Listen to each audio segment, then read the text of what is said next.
What's up, guys? Welcome back to Dancing in the Moon Knight, our Moon Knight in review. My name is Kyle, your host. Welcome to Project Potter, guys. This is episode 3, so the official halfway point of the Moon Knight miniseries, Disney Plus. I've really been digging the show, guys. If you haven't seen the series before, this is kind of a quick recap or like my favorite thoughts on the episode or favorite scenes, I should say. A favorite character, a least favorite character, score to 10. Pretty much similar to my other reviews, guys. So if this is your first time with the channel, thanks for stopping by. Like, comment, subscribe if you do like it, and go check out the other content, of course. But guys, we're going to jump right in here. Things I really liked about this episode: Ethan Hawke continues to just crush it with his character. He's really awesome. I keep thinking he's Kevin Bacon, but he's not Kevin Bacon, obviously. Really, like, you know, mysterious and dangerous. And every time you see him on screen, you're like, what's he going to do next? And he's kind of towing this line between like cool, friendly guy, but like we know he's got bad intentions. The connection between him and Khonshu is interesting. We find out a lot about Khonshu in this one. Khonshu says like he remembers that night, he remembers every night, and it's like, what does that mean? We find out that Khonshu's not really with the gods or like in good graces with the other gods here. That was all really neat stuff, guys. We find out there's probably a third personality, so it's Steven and Mark. And then it's like, there's a great fight sequence, guys, where Mark is like fighting these dudes, kicks off, and he's running after some guy, and he stabs him, and he's like, oh, he stabbed that guy. He's like, I was going to talk to that guy. So he's like, now I'm going to talk to you guys. He's got like a knife. There's a really cool fight scene. He's got like a knife to the throat of one of the guys, and he's like, Mark, don't do it. Steven, there's like a reflection. Steven's like, Mark, don't do it. Don't do it. He uses like the eyes to flicker out, and we think Steven's taking control, but then they're like down, you know, in a taxi, and he's like, where am I going? He's like, you said the airport. And then he's like, wait, stop. And he gets out, and the other guys are there, and they're like, dude, just let us go. And I'm not going to go a complete recap, guys, even though I say that every review, but really I don't want to do that because you guys presumably have seen the episode and you're coming here for the review and my thoughts on it. So I thought that was really awesome, but there's this kind of introduction of a third persona, which is really interesting. And I've mentioned this before, guys, is that this show has crazy Mr. Robot vibes, where it's like, if this wasn't me, then who was it? And it's like Mr. Robot and Elliot vibes there, dude, and all the personas and all that stuff. So go check that out, guys.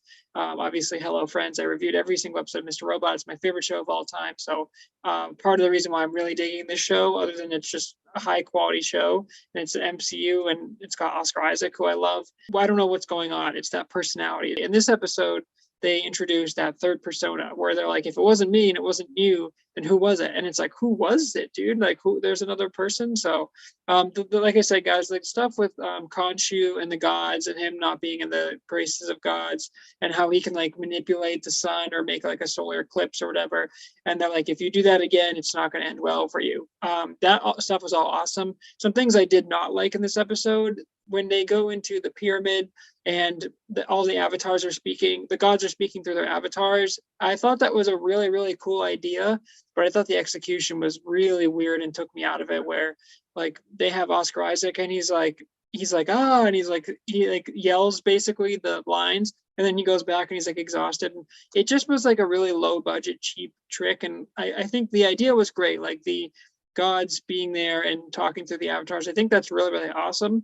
And then there's the whole scene where they're talking about how Mark and Steven are kind of divided, and they're like, you know, Khonshu is taking advantage of this man who's unwell, and they're like, you know, he doesn't know like his real name, he doesn't know where he works, he's like, he's got multiple personalities. He's like, we don't even know how many personalities are in there. And this is when Ethan Hawke's character like really tries to like turn the gods on them. And the switching between Mark and Steven is awesome, dude. When Layla's there, and you know, she kind of figures out like, oh, what's going on with us, and there's a like a disconnect there. But when they go to see what's his name, the guy in the robe at the end there with the huge fight scene and stuff, they're trying to figure out what's going on and trying to figure out the location of a Newt's temple, I think. I don't know. Mark is pretending to be Steven basically, and they bring him in there, and he's like, oh, what's he doing? And he's like, he's praying, he needs a minute to himself, and he's like talking out there, and he's like, come on. And Steven's like, let me in. He's like, I'm not giving you the body back. He's like, do this, fold the thing. And I love how they were like switching back and forth, and I love how there's two different suits. So like when Mark's fighting, he's got like the like iconic suit, and then I love how when Steven switches over, he doesn't quite have the full power, so he switches into that nice suit that we saw.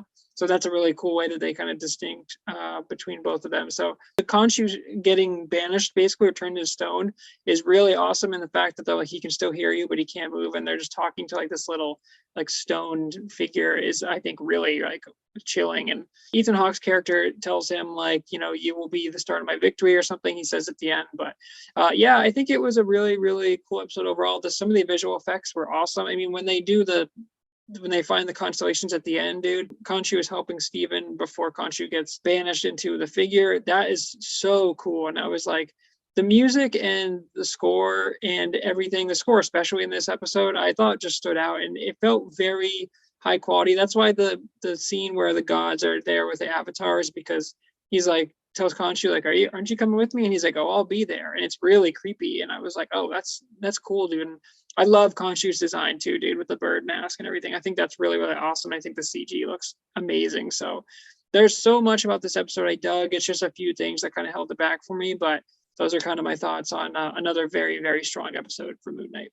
All right, guys, my favorite character for this one, it's Ethan Hawke's character. I mean, he's been killing it through the whole series. He's one of those characters in the MCU that like fits in and you immediately are just like, oh, you're part of the MCU now. Like, and the MCU does a great job of introducing new characters and making them fit, like how we had Ant-Man and no one cared about Ant-Man, and then Paul Rudd killed it. And this is just a character that's so different than anything else we have in the MCU, and it's so intriguing. And the villain is so just like super interesting to like kind of dive deeper into, where it's like all these layers that you want to pull back, like what happened with him and Khonshu. And we think Ethan Hawke's character is a villain, but is he really a villain? Is he towing that line? He's clearly got some lust for power. He's got some of that power in his cane that he shows, and it's like that purple stuff on the cane, and he's like, this is only a fraction of my power.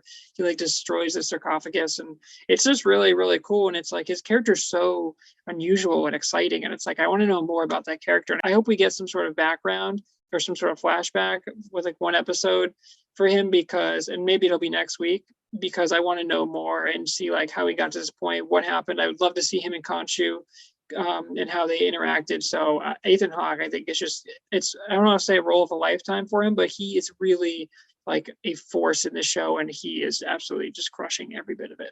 Okay, guys, my least favorite character for this one, it's got to be Layla. Now, no disrespect to the actress, of course, and I always say that, guys, but her character, I just didn't really feel like needed to be there. It was interesting to see her see like Mark and Steven switch, and how they said like they could have been happy or whatever, but they like are getting divorced, but then like she didn't really know about the personalities, and they have a nice conversation about how like, why didn't you tell me, and all that stuff. But it kind of reminds me of like a Darlene and a Mr. Robot, except that was brother and sister, and this is obviously like husband and wife, but there's clearly some riff there. She's pretty badass, but like I just thought that her character was kind of just there for the ride. I didn't really think that she progressed the story along, so it wasn't necessarily acting, as is the case a lot of the time in these situations, of my least favorite character. But I just thought her character kind of just was there to be there, and I don't think that like she really served a reason for Mark or Steven to switch. It was just kind of like they were figuring out what's going on. I think Oscar Isaac is really, really interesting and fascinating on his own, that we don't really need the Layla element, but we'll see kind of how she ties in going forward. But I thought she was just the weakest one of this episode. All right, guys, that brings us to the score. This is a 9-4 for me. This is another really strong episode. And guys, I was so impressed with the score in this one, and just everything felt so high budget, so epic. Like we were just like off and running, where he's running around, they're switching back, they're talking about third personality. Ethan Hawke's character is like, she's here, they're looking for the sarcophagus or whatever, and they're hunting him, and it's just like, they're switching the sky and stuff. I thought it was all excellent, but the music, especially the first like 20 minutes, really stood out to me. But it was just like, this whole world is so interesting, and the overall plot I'm not super interested in. Like I thought when they would go to Egypt, it would like be pretty crazy, and it's definitely a different set piece, but or different environment, I should say. But I'm not terribly excited about like where the story is heading. I'm more excited with the characters. They built an awesome world, dude. And Oscar Isaac is absolutely killing it. He could have easily been my favorite character, but I thought seeing him and Ethan Hawke act together is great. And like, I love the Khonshu element, dude. I thought that was really awesome. I love the other gods being in there and how they are like super powerful. And again, I don't like them tapping into the avatars. It was like a big reason why this got lower. You know, the whole scene where they go and see the sarcophagus, I thought it was a weird, they like introduced that guy with the robe and he was supposed to be kind of like a freaky character, almost like Ethan Hawke's character, but he wasn't nearly as good, I thought. And then he ends up dying at the end. And it's just kind of a weird like combination. I just thought from top to bottom, guys, this was an excellent production. I think this is one of Marvel's best shows yet, and I'm just so excited to see like what's going to happen next. And again, it sounds weird to say, but the overall story I'm not super interested in, but I'm so invested in the characters that I'm like, let's see where this ends up. And I would love to see these characters in other MCU projects as well. All right, guys, that's it. That's another episode of Dancing in the Moon Knight, our Moon Knight in review. So I've been loving the show, guys. Leave your comments below if you've been liking the show as well. Your thoughts on what's going to go on. What are we going to see with Ethan Hawke's character? What is the third personality going to be like? How does that work? Is that the same with the reflections? What's going on? How do Mark and Steven coexist? That's all going to be awesome, guys. But appreciate you stopping by. Thanks for checking out the channel. Go check out the other content. Until next time, guys. Peace.